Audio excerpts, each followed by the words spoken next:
భీష్ముడి మరణానికి అంబ ఎలా కారణమవుతుంది? అది తెలియాలి అంటే మీరు ఈ రీల్ ఫాలో అవ్వండి. నిన్నటి రీల్‌లో సాల్వుడి దగ్గరికి భీష్ముడు అంబని పంపిస్తాడు గదా! బట్ సాల్వుడు యాక్సెప్ట్ చేయడు గదా! సో, అంబ తిరిగి వచ్చేస్తుందనమాట. భీష్ముడిని "నువ్వే నన్ను పెళ్లి చేసుకో. నీ వల్లే ఇలా జరిగింది గదా!" అని అడుగుతుంది. బట్ భీష్ముడు చెప్తాడు, "నేను ఆల్రెడీ ప్రతిజ్ఞ చేశా గదా! పిల్లల్ని కనను, పెళ్లి చేసుకోను అని. సో, నేను నిన్ను పెళ్లి చేసుకోను" అంటాడు. సో, అంబ పరశురాముడి దగ్గరికి వెళ్తుంది. భీష్ముడి గురువు గదా!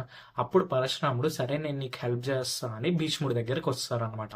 "నేను నీకు 2 ఛాన్సెస్ ఇస్తున్నా. నువ్వు అంబనన్నా పెళ్లి చేసుకో ఆర్ నాతో ఫైట్ చేయి" అని పరశురాముడు అడుగుతాడు భీష్ముడిని. గురువు గారు వచ్చి చెప్పినా గానీ నేను పెళ్లి చేసుకోను, ప్రతిజ్ఞ చేశా కాబట్టి నేను మీతో ఫైట్ చేస్తా అంటాడు. 23 డేస్ భీష్ముడికి అండ్ పరశురాముడికి చాలా ఫైట్ జరుగుతుంది. అప్పుడు దేవతలు వచ్చి ఆపుతారనమాట.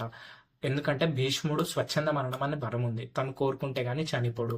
అండ్ పరశురాముడేమో చిరంజీవి. సో వాళ్ళిద్దరు ఇంకా ఫైట్ ఆపేస్తారు. పరశురాముడు ఏం చేయలేక వెళ్ళిపోతాడు. అంబ ఇంకా చాలా కోపంతో పరమేశ్వరుడికి చాలా సంవత్సరాలు తపస్సు చేస్తుంది. అప్పుడు శివుడు కనిపించి వరం ఇస్తాడనమాట.